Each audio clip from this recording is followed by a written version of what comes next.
Okay, so God told me this about the Greek gods and the Hindu gods. He told me that they are fallen angels. So obviously Hinduism is not a true religion. Those are just fallen angels. That's why they have so many gods in that religion. And the Greek gods were all fallen angels. So they were all real at one point. And God obviously ended them. He didn't say anything about the Norse and all the other mythologies, but I'm pretty sure you can encapsulate all of them as well into this. But he only specifically said the Hindu and Greek, but I'm pretty sure the others are added in that as well. So they were all real at one point. They were angels, and they were basically like gods down here.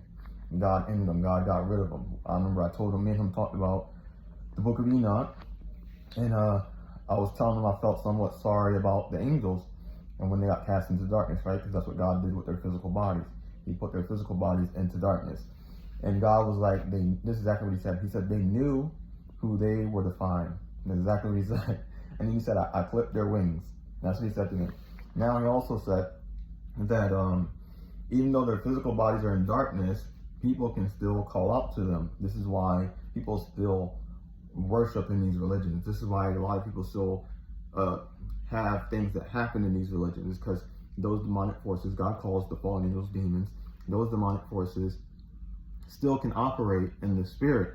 They can't operate physically because they're in darkness, what their physical bodies are.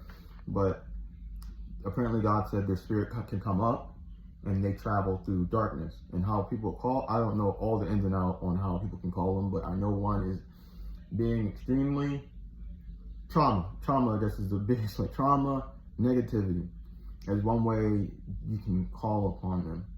And this is why you might see some people that talk about ritual practices. They have to do certain things because they need that to get them here or get them to travel to them, however that is. Again, God said they travel through darkness. That's how they travel. Same with the devil. The devil travels through darkness. One thing God told me about the devil that was different than anything else anyone else has said. God told me that the devil is not an angel. God said that he is another spiritual being, but he's not an angel. And he did get cast down from heaven because he was in heaven. If you ever look in the Bible talks about, he always says the devil and his angels. He doesn't encapsulate him with them. He just says the devil and his angels. I'm not sure that's where I'm going with this, but yeah, this is why he didn't end up getting chained up like the rest. It's not some grand scheme from God that a lot of people think he's using the devil. That's not, that wouldn't make a lot of sense, honestly. It would make God look really bad if that was the case.